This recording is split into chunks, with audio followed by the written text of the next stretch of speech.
year and a half or so to get to the point to the recommendation to decommission the project. If you haven't had a chance to view it, I encourage you to do so. It's going to go into a lot more detail as to what got us to this point than what I'll be presenting tonight. We're going to stay pretty high level tonight on background and history and talk a little bit more on next steps. So with that, next slide, please, Adam. All right, great. So real high level, the Leaburg Hydroelectric Project consists of a dam, a 5-mile long earthen canal, and a power plant that has provided electricity to the citizens of Eugene for almost 100 years. In 2018, EWEB dewatered the canal at the direction of the Federal Energy Regulatory Commission. That is the agency that issues and oversees our operating licenses for all of our hydroelectric facilities. I'll refer to them for the rest of this conversation as FERC. So that's the Federal Energy Regulatory Commission. We dewatered in 2018 at their direction due to concerns over internal erosion at the sites that you see here on this slide, Cogswell Creek area and Ames area. Since then, we've completed significant studies that showed that the structural issues weren't limited just to those 2 areas. And that indicated that a simple and localized repair effort was not going to solve the problem. And so we needed to start thinking about what we were going to do to fix the issues. Next slide, please, Adam. All right, here are just a few photos taken during our investigations. We like to add photos to our presentations, and we don't have a lot in this one. So we've done a number of things throughout the process to try to get a status of what the condition of the canal is, including installing monitoring equipment and doing a significant amount of subsurface exploration to, again, get more information on what we're dealing with out there. Next slide, please, Adam. Okay, so with the realization that the issues were more extensive than were originally thought and the fix wouldn't be simple, we embarked on a comprehensive effort to try to figure out what options we had for the future of the project. We began this by identifying 11 alternatives with the intent of narrowing those down to a handful of alternatives that we would study in further depth. We started with 11. 7 of those were what we call return to service alternatives. And that's the term we use for any option that would return us to producing power at Leaburg, bringing the project back online for power generation. We identified 3 decommissioning alternatives where we would cease electricity generation, and then an alternative to do nothing. Now, straight out of the gate, we eliminated the do nothing alternative because it really wasn't a true option, either from a public safety or regulatory perspective. We then worked with engineers and a whole bunch of other subject matter experts to narrow down those remaining 10 alternatives to 4 that we would study in further depth. Those 4 alternatives that, if you've seen information on the project, and I'm making an assumption that most of you have some awareness of this, but so I'll go through them just real briefly. The 4 alternatives we studied in further depth were a decommission to pre-project conditions. So essentially that means removing the dam, removing the canal, removing the infrastructure, and restoring the entire area as though the Leaburg project didn't exist. The second was the full return to service option, alternative 2. That's a full facility renewal. So that's rebuilding entire lengths of the canal and doing some other upgrades to bring it back onto producing power in sort of that historical configuration, what it has looked like for the last 100 years.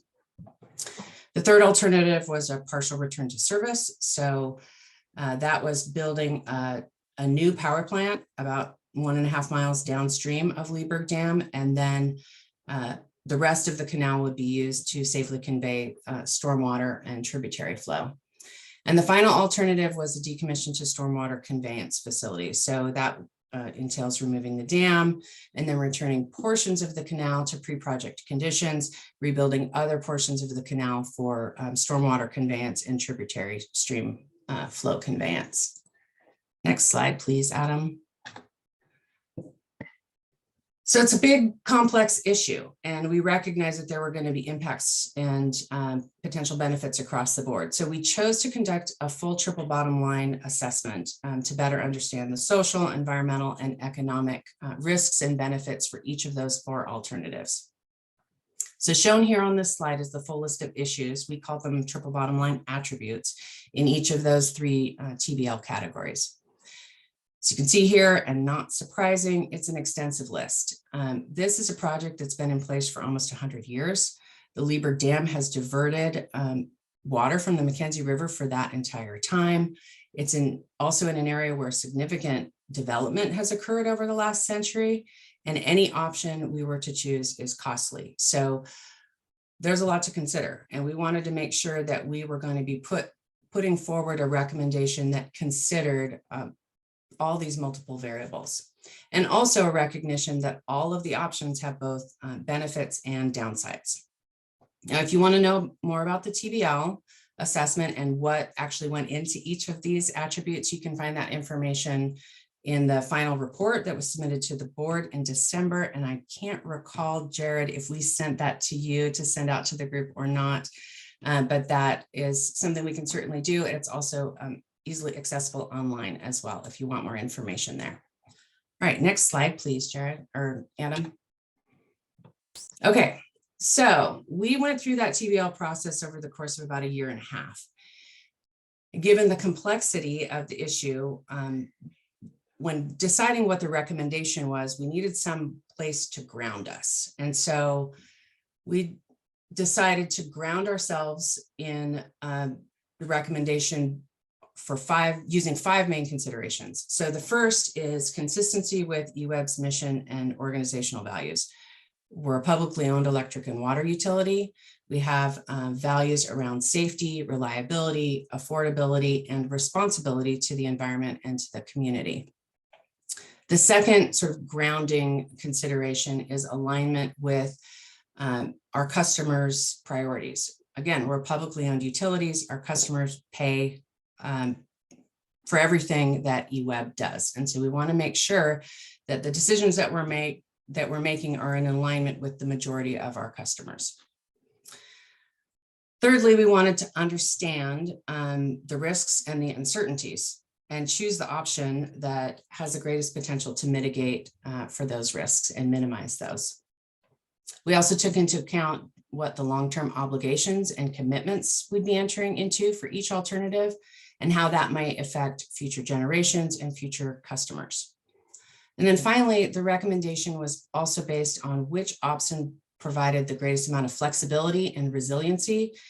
And that's just because the future is inherently uncertain. And so we wanted to provide flexibility and resiliency going forward. Next slide, please, Adam.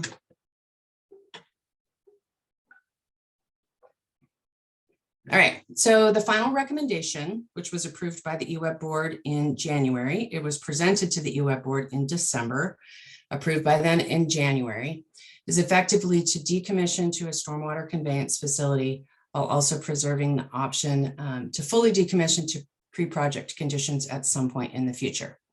There are 7 components to the recommendation. The first is permanently discontinuing electricity at the Leaburg power plant. That would entail removing Leaburg Dam, which we expect would actually be a requirement of any decommissioning scenario, and also would return the McKenzie River to a free-flowing condition, which does have benefits for fish and water quality. Thirdly, because the Leaburg Dam currently also operates as a bridge that provides access to residences into the Leaburg hatchery, the recommendation includes developing an alternate access for those folks at the east end of the project boundary. The fourth piece of the recommendation is, the foundational piece of repairing the canal so that we can safely convey stream and storm water conveyance into the future. It does again preserve the option to naturalize, so in other words, to restore to pre-project conditions at some point in the future.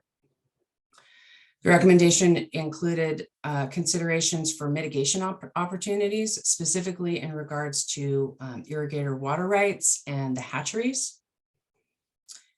And then to conduct a similar assessment for the Walterville Hydro Project by 2030. The two projects, Leaburg Hydroelectric Project and Walterville Hydroelectric Project, they're geographically close to each other. They're both a canal system. There's some differences between the two of them. They fundamentally practically operate independently of each other, but they are licensed together under one operating license from the FERC. And so that operating license expires in 2040. And so regardless of what we do with Leaburg, we recognize that we need to make a similar decision for Walterville prior to that. So whether we would pursue a relicensing or something different for the Walterville project. So we're going to start that work and do a similar assessment in the next couple of years. And finally, our board understandably wanted us to provide them with sufficient opportunities for them to redirect, to have some decision-making authority over what occurs with the decommissioning and to engage in the process. So in other words, outline items that we would take back to them and places where they may redirect us if we have new information that wasn't available when they initially approved the recommendation. Next slide, please, Adam. Okay, so what happens next? It's actually quite a lot, and it's going to take many, many years. Again, since we're governed by the Federal Energy Regulatory Commission, there is a significant process that we need to go through before we can implement any decommissioning plan. Now, some of you are, I'm sure, probably already familiar with the FERC process, but I imagine many of you aren't. So I wanted to outline the general steps that we assume we'll need to take. This is general and high level only, just to give you a sense of what lies ahead. We haven't yet initiated any formal licensing action, and we've got some work to do this year to make sure that some of the assumptions that we're including in this process are accurate. So again, this is general and high level, but gives you a sense of what we need to do and what we expect to do going forward. The first step is the licensing decision. So we've already done part of that. That was the recommendation that the board approved to move towards decommissioning. That's the first step. Decide what you want to do with your project. And after that, you can go down the process of figuring out what does that look like, and is that the path? So again, that's the first step. The piece we haven't yet done on that step one is determine whether or not we would pursue this as a license amendment or a license surrender. There are multiple ways you can do it. There's nuances to it. I don't think it's terribly relevant to all of you, but that's something that we need to, as EWEB, to figure out whether we're going to be pursuing a license amendment or a license surrender. The process looks pretty similar regardless of which one you choose. We did send a letter to FERC about the decision just a week or so ago, and we have asked to have a meeting with them, the various divisions of FERC. They have several divisions: a dam safety division, a licensing division, and a hydro compliance division. So we want to meet with all of them together to check some assumptions and to get some guidance on our process going forward. Step two is the application preparation, and this is an enormous step that will include a lot of people. So this is the place where EWEB would start our consultation and start our outreach and start working with stakeholders, including the federal and state regulatory agencies, to come together on what a decommissioning plan might look like. Many utilities at this stage in the game enter into, or they start a settlement agreement process where they would enter into a settlement agreement with the various stakeholders, and the settlement agreement and the license application would be prepared simultaneously. This is also the stage where we go through environmental technical studies and prepare environmental reports across the board. We're talking of fish, wildlife, water quality, historic and cultural, vegetation. There's a whole bunch of different components that would need to be included in that environmental report. And again, this stage includes the consultation and outreach process with regulatory agencies and other stakeholders. So this is a huge amount of work. And if any of you have been through a FERC licensing proceeding where EWEB or any other utility for that matter is working towards getting a license or a relicense, the process is very, very similar for a license surrender or an amendment to pursue decommissioning of a portion of your license. Once that is complete, then and only then is the application filed with FERC. And that is when there's actually a license action that is asked to be taken. At that point, FERC would initiate their formal consultation under things like the National Environmental Policy Act, the Endangered Species Act, and the Clean Water Act. This is the stage at which biological opinions, clean water 401 certifications, environmental impact or environmental statements or environmental assessments would be prepared. Once that's all done, then FERC would issue the order. Next slide, please, Adam. All right, so once FERC issues the order, then we would move into the stage of being able to secure construction permits and develop any additional management plans that weren't included in the initial either application or settlement agreement. So there's a period of time where all that work has to occur. There's some design stuff, presumably, that would be happening during this stage as well, before we get to the stage where we can actually be implementing this on the ground and construction would begin. Construction would take some period of time. After that, we moved into a post-implementation monitoring phase where we're collecting data, we're verifying that we're meeting the standards and the requirements that were outlined in the FERC order and any other associated documents like biological opinions and 401 certifications. Then, and we don't know how long that process takes, then we would submit a final decommissioning report to FERC.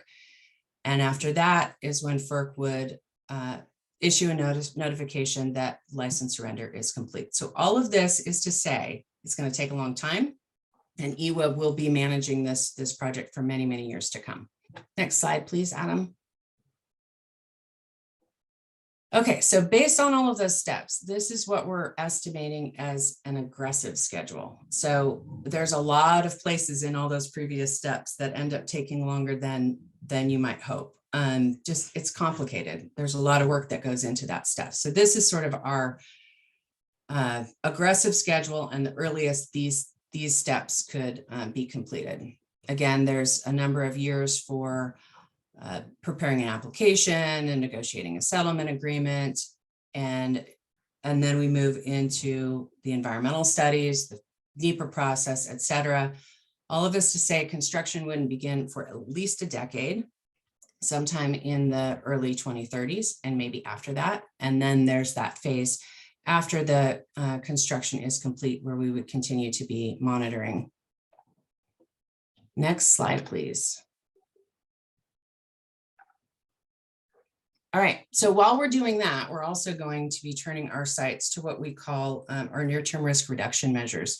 So these are things that we want and need to do in the near term to ensure that while we're going through this decade-long process, the canal and the facilities there are able to safely convey stormwater and side stream flow. So we're focusing our sights on this work and then this year and in the coming few years. We've got some designs and some ideas out there that we're planning to do, including, one of the main things we want to do is mitigate our hydraulic loading concerns in specific portions of the canal. So we've got plans to isolate some of those areas and redirect the tributary flow by using canal plugs and other things. We've got a plan to provide a low-level outlet at the existing Leaburg powerhouse.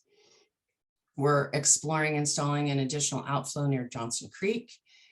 And if you want more information, specific information on our near-term risk reduction measures, feel free to ask. We're happy to share that with you.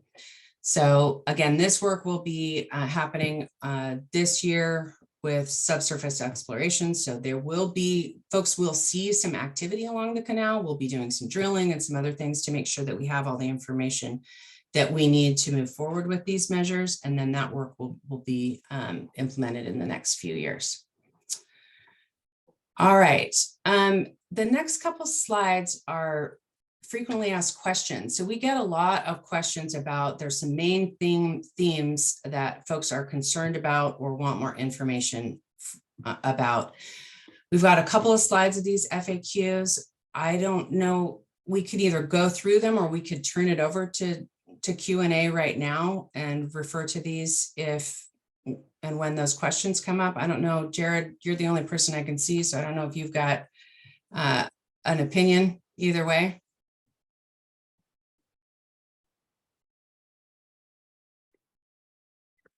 If you have canned answers to this, I would just go ahead. I'm sure we're gonna have. We're doing really well on time. Okay, great.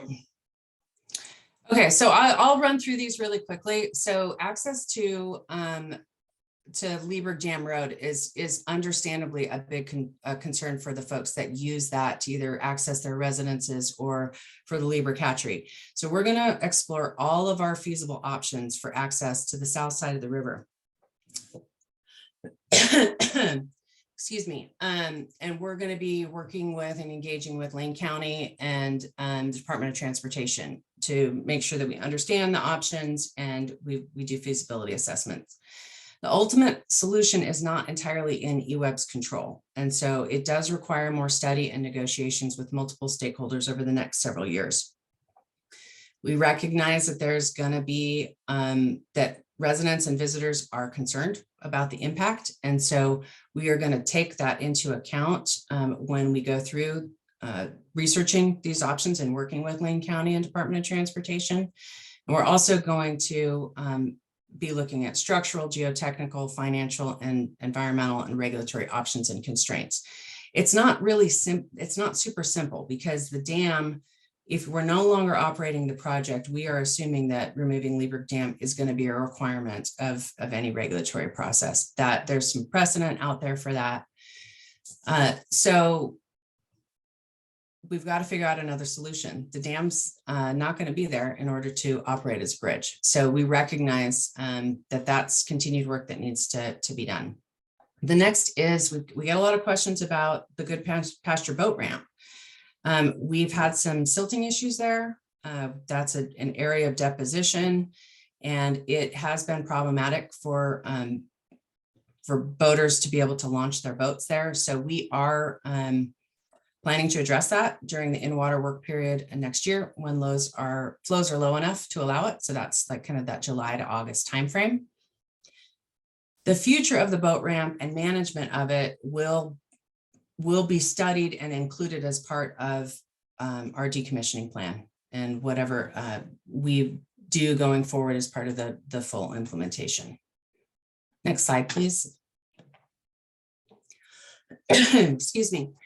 We also have a number of folks that get water for irrigation off of the canal. EWEB has been and continues to work with those canal-dependent irrigators to provide short-term fixes. For the last couple of years, we've put in check dams so that we can back water up in order to assist those folks to be able to continue to get water. We are going to continue to do that, presuming that there aren't any dam safety issues. I believe we have approval from FERC Dam Safety to continue to do that into the future. And in the meantime, we'll also be exploring how we can assist with with those folks with acquiring permanent water rights transfers so that you continue to get their water right. The next one is hatcheries and water supplies. So there's two hatcheries that operate up there. One is a Leaburg hatchery whose water intake is out of Leaburg Lake. The second is the McKenzie hatchery whose water intake has been off of Leaburg Canal. We also recognize that the Leaburg Dam and specifically the ladders at Leaburg Dam have been used to help sort fish, sort hatchery fish from wild fish. It provides the location of the dam on the river is an ideal location for that. And that's helping to help ODFW and other fish management agencies to meet their requirements for percent hatchery origin spawners, which is 10% or below 10%. We will, ODFW will be continuing to operate that so long as the dam is there. And we'll continue to work with them as we can and coordinate as feasible for the longer term solution. ODFW and the Corps and I noticed Chad was on the phone, ODFW and the Corps, has some ownership in the McKenzie hatchery. They've long been aware that the water right access via the Leaburg project, it's risky and interruptible because the canal could have had an issue at any time that would dewater it. So we've been in discussions with ODFW and the Corps for, I think, as long as I've been at EWEB, which is going on 15 years now, to try to make sure that folks understood the risk there. The water rights transfer it's a core and a federal issue, and folks can talk with the Corps or with other representatives if you have specific things that you want to voice around that. Construction access is the final thing we've got on our FAQs. We'll continue studying our necessary construction access. We'll develop a plan, we'll draft agreements or purchase properties where deemed necessary. We do not have that in place yet. And so that's something that we're going to be working on over the next year or two. That's all we have for a formal presentation. And Adam, do you want to, oh, perfect, you did it. Great. So we have the entire team here, and we are happy to answer whatever questions you've got. Thanks, Lisa. We've got, we're doing really well on time. So we're happy to take any and all questions. Once again, just either physically raise your hand or use the raise hand icon. And it looks like Bob is the first one on the list, and I'll just kind of do my best to moderate. So Bob? You're on mute, Bob. Old age and muting is always a problem, but I direct this at Mark Zineker, who was a student of mine, what, 30 years ago, Mark?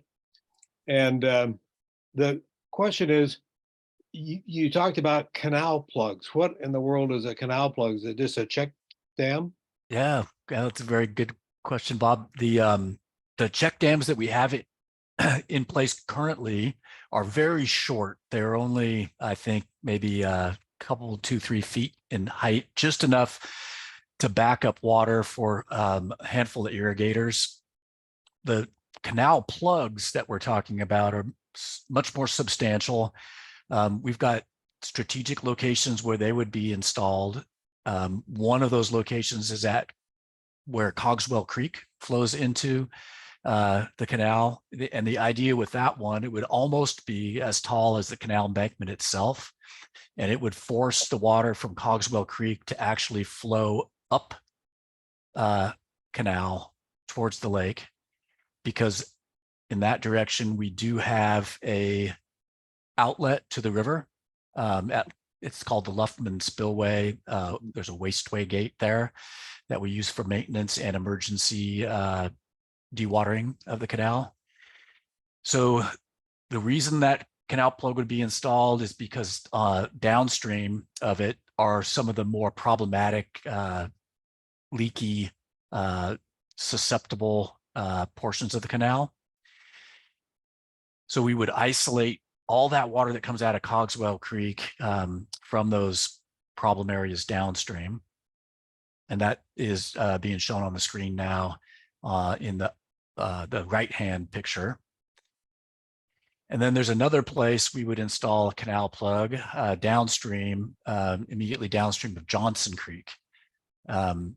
This plug would need to be accompanied by a new outfall that would allow Johnson Creek to flow into its former channel and flow more or less directly to the river, rather than flowing down canal to the old forebay and power plant. Again, the idea there is to isolate a vulnerable portion of the canal from that stormwater that comes down with Johnson Creek. It's a pretty interesting situation where if you go out to the canal today, you'll see very low levels of water. But if you go out there after a really heavy rainstorm, you will see that canal nearly full. And that's because the outlet at the downstream end is limited in how much water it can let out from a low elevation. In order to get that water out of the canal when there's a high flow, we actually have to back the water up at the forebay so that it can enter the spillway. That results in the canal having pretty much as much water in it as it did when it was in normal operation, which is not a great position to be in when you have some internal erosion concerns. So that's the idea here. We'll go ahead and isolate those vulnerable pieces of the canal with plugs, redirect the water to get back to the river more safely. Mark, if you have a plug there at Cogswell Creek, and there might be hopes eventually we could get water to the McKenzie hatchery, and that really needs that full strength Cogswell water that we Yes. use to attract salmon back into the hatchery. So how is that plug going to affect that? Yeah, the hatchery does maintain an intake further up Cogswell Creek near the transfer station. And that continues, and it has continued even with the canal out of service, to intercept, depending on what time of year, the more or less the majority of the flow of Cogswell Creek. And so we've been fortunate that the hatchery has not had the Cogswell Creek supply interrupted. This redirection would only be the excess water from Cogswell Creek that the hatchery doesn't need. Okay. Thanks, Mark. Sure, you're welcome. Steve, I believe that's to you. Thanks for the question, Bob. Yeah, a question for Lisa.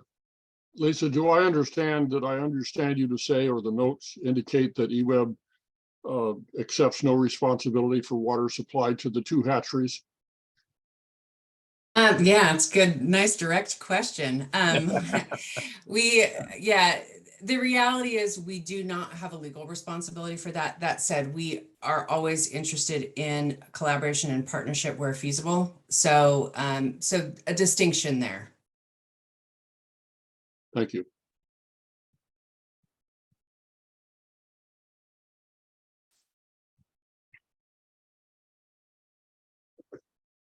Will, did I see a hand there? Yes, you did. Lisa, that was a really good overview. I know that was done with the support of Adam and others, and my compliments to the whole team for that concise overview.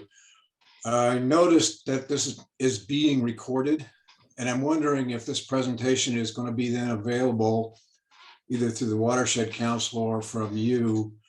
I'm thinking about communications with local folks who have some concerns, and you've nicely answered many of the ones that I've been hearing. Yeah, thank you, Will. And yes, the presentation, I believe, Jared, you plan to put it on the your website, is that correct? Great. Will, I know that you've seen a lot of the presentations that we've presented to the board. This is sort of our first time with the look ahead. So trying to condense the history and focus more on what the next steps are. So also interested in feedback on things we could add to future presentations that might be of interest to folks. Because this will not be the first one of these that we do. I think you've done a really nice job in I'm going to call it an impromptu, less than major formal sort of a presentation. And I think it's come across to me very, very nicely. Great, thank you.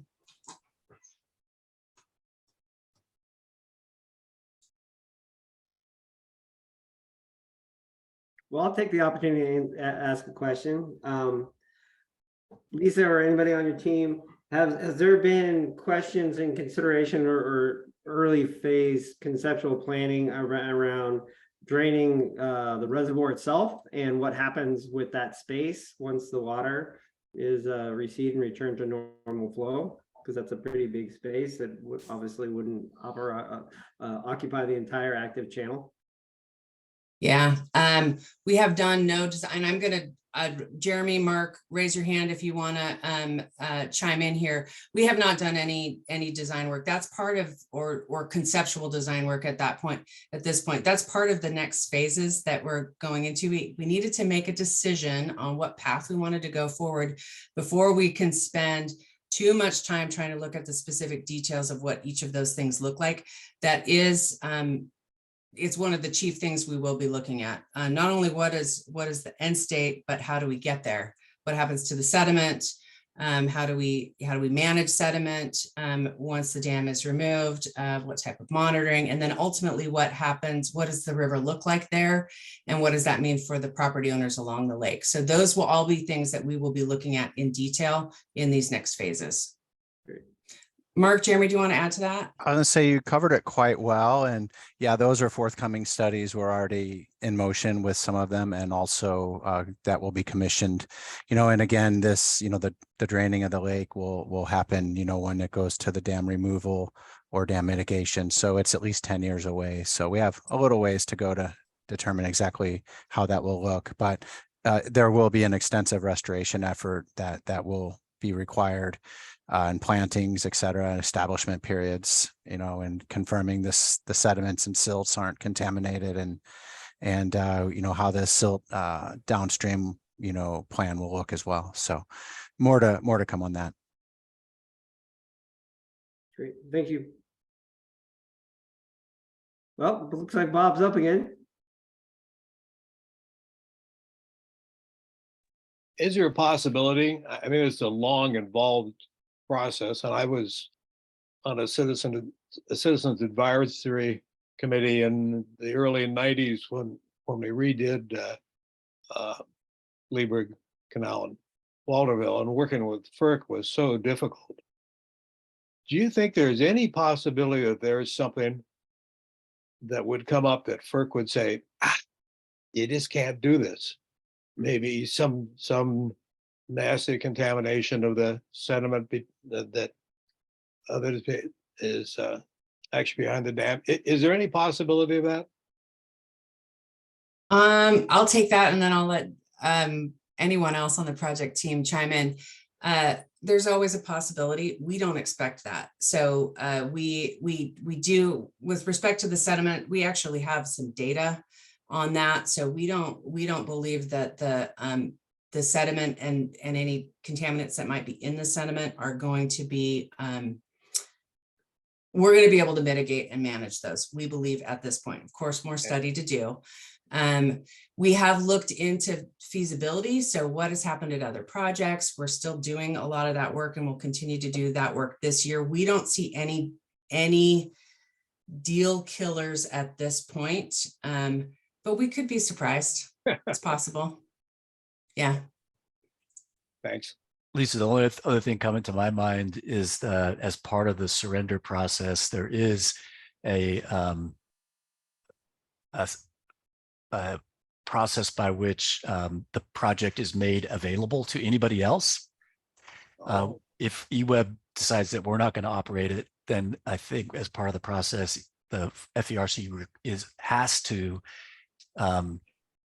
make that known far and wide, find out if there's anybody else who wants to take over the license such that we would transfer it to them. Very high level of confidence that we have done I think a very thorough job of demonstrating the economics of the project. And there would be no third party who would have a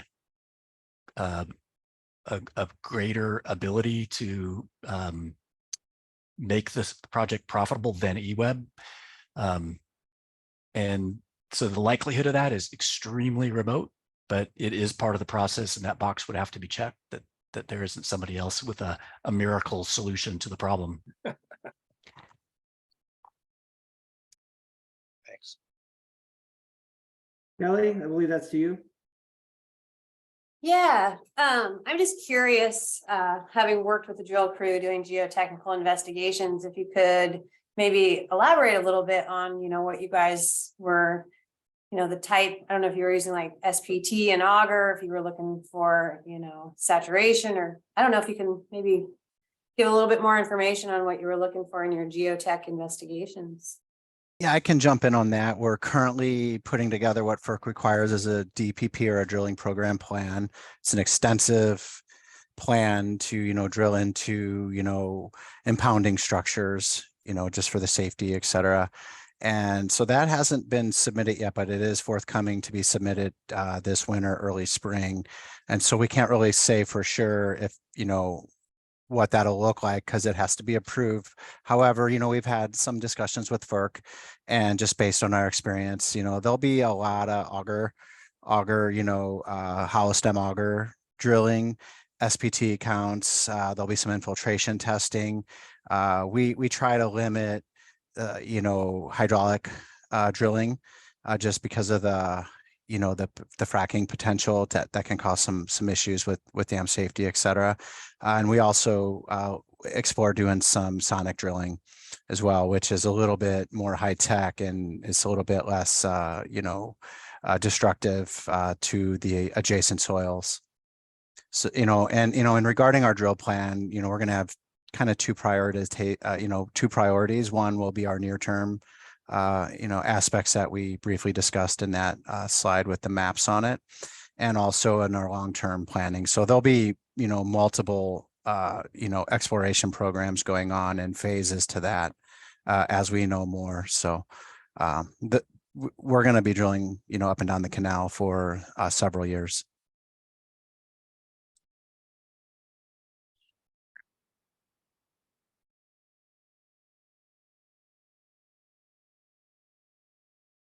Well, I've got another one for you. Lisa, you talked a little bit about the EWEB boat landing there at Good Pasture. Can you talk a little bit maybe about the planning around Lloyd Knox Park and future uses of that space? Yeah, it's a great question. Again, we don't know exactly what that looks like. That's part of the negotiated process. We do recognize that the park is important to a lot of people.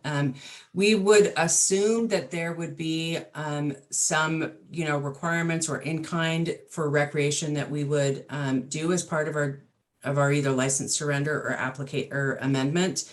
Can't say exactly what that looks like yet, though. So again, I apologize that we don't have more answers. A lot of the questions folks have is what's this going to look like? What's going to happen here? And we just don't have that yet because it's part of a collaborative effort that we'll be doing over the next many years, which I assume a lot of you will be involved with. Do you maybe want to talk a little bit about that too? What the opportunities for public input or interest group input might conceptually look like? Yeah, I don't know.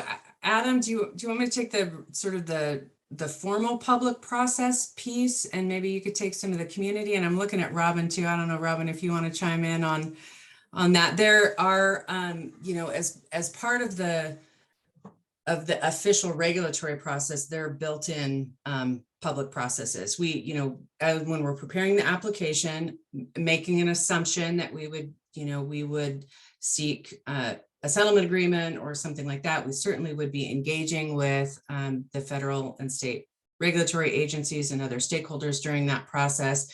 So, and I know many of you represent those groups. So there's a piece there that folks would be involved in. I'm going to punt to any of the informal stuff, Adam, to you. Okay. So I'll just kind of go through the formal stuff.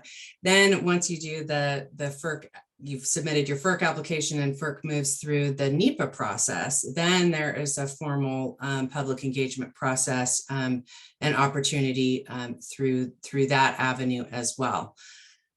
There are others, but I guess point to say that there's multiple places within even just the regulatory environment where there's built-in public processes. And then in addition to that, we do plan to do more informal public outreach and stakeholder engagement, and I will let Adam talk about that. Yeah, this year we'll be creating our Leaburg decommissioning action plan, and we'll be reporting to our board quarterly with that. And when we do those quarterly updates, I'll also send out an email on our Leaburg updates newsletter which is on our website, and I can put that in as well so people can sign up for that. We'll have the Upriver board meeting as well on May 16th, probably at the fire station again, and I'm sure we'll hear a lot of community members and concerns about the Leaburg project. So, and then we're always open and available for any questions. You can email myself or Jeremy, and we're also setting up, as was on the beginning of the presentation, leaburginfo@eweb.org. So yeah, just as much as folks want to stay informed, we are at the beginning of this learning process, and so we'll be interpreting what we find out and keeping folks informed as we do.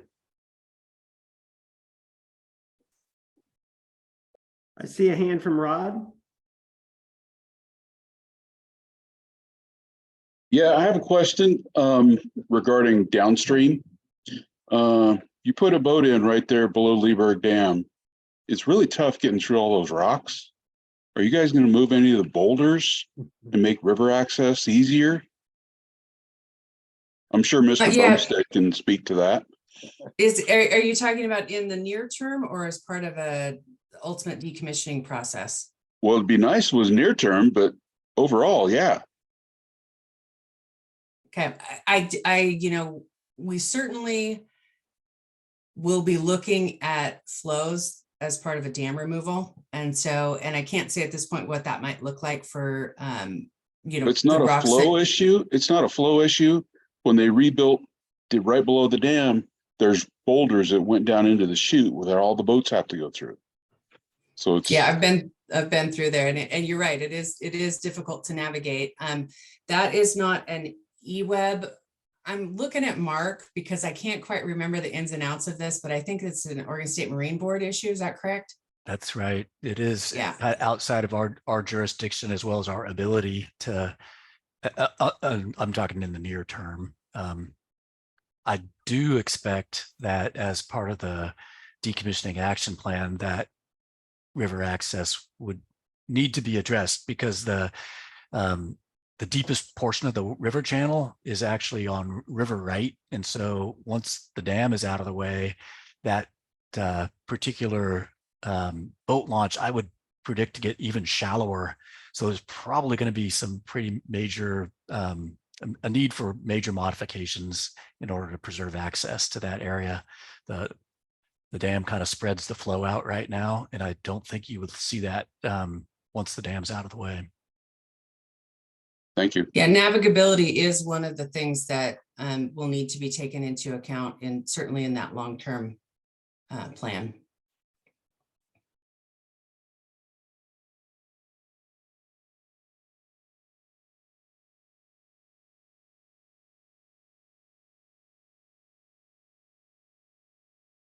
So we got a little bit more time.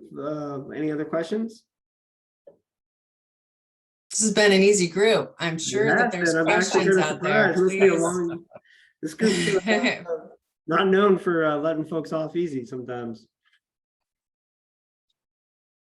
Yeah, feel free, ask any question you want. I'm sorry. We do take notes. We keep track of the questions that come up, because if you have a question, you're very likely to not be the only person who has that question. And so it's really good for us to be able to log what people are interested in and want more information about. And it really sounds like it's going to be a continual process. We've got a lot of questions here that can't quite be answered in the details that folks are really looking for, it sounds like. So perhaps we'll have you back here in the next year or two and hear updates. I see a hand from Chad. Hey, Lisa, great presentation. Hey, I'm just kind of curious. I know there's tons and tons of lamprey ammoseats in the sediment up there. Any idea what's going to happen to those guys? Are they going to be a massive fish salvage? Are they just going to be allowed to move downstream with the flow, or what are you guys thinking? That's a really good question, and I should have known you would ask that.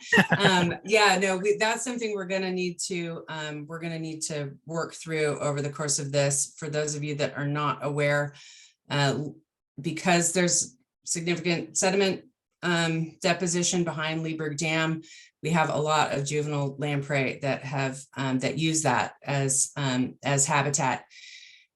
salvaging lamprey is difficult, as you know, Chad. So, we'll be wanting to work with fish agencies and, fisheries biologists and other to figure out what the best plan is going forward. For my guess is it's probably some combination of salvage and remobilization, but we'll need to study that in further depth. One thought comes to my mind, Lisa, and that is some of the investigations that our operations staff have done with respect to slow reductions in water level. And the concept there is that if you are able to slowly reduce the water level, that does give the ammosetes an opportunity to migrate away from areas that are drying out. And I wouldn't be surprised if that type of a strategy isn't part of a ammoset mitigation approach there, where we wouldn't do a rapid drawdown that really exposes them to mortality, but rather try to do it as slowly as we can. Yeah. Great, thanks. Will? Yes, one more quick one. Lisa, when you had to drain the lake to repair the rollers here some number of years ago, there was quite a spoil, and then you also did some minor dredging on the hatchery side to clear that channel a little bit, and you had a huge spoil pile. Was there anything in that pile that indicated a level of contaminants that was unacceptable? I'm not sure what exactly happened to that huge pile, but I don't think residents could take it for some reason. Yeah, you're making me dig into the depths of my brain here. I have a little bit of info on that, I believe. Thank And you, Mark, Jeremy. maybe Mark, you can correct me because this happened before I started here at EWEB. That was tested, and there were no thresholds that were surpassed on methyl mercuries or any toxins there. And there's about a 13,000 yard stockpile, I believe, somewhere just on EWEB property adjacent to the lake near the Knox Park. I believe that's still there.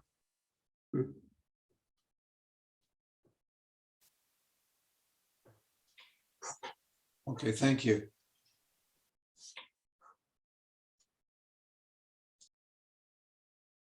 Well, one last call for questions.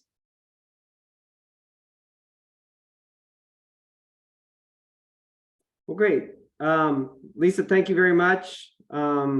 You and your entire staff would really appreciate you coming and presenting this evening. We're happy to be the guinea pigs for this presentation. You're going to find obviously a lot of interest in this in what comes next, and appreciate the ways to stay informed, and we will most certainly distribute that and find ways to stay connected and updated. That's great. Thank you. I really appreciate both the invite and all of your time. And we do encourage you to reach out with questions. It does help us know what people are going to be interested in. And if you also have feedback or suggestions for what we might add to presentations like this, would really like to hear that as well. Thanks, everyone. Appreciate it. Yeah, and feel free to go ahead and step off, and we'll just take a moment. What comes next here is you'll see a list of council partners appear in the chat, and we'll go through that as council for a partner updates. But we'll take just 30 seconds or so and thank our guests and wish them a good evening. Thank you. Thanks all. Take care.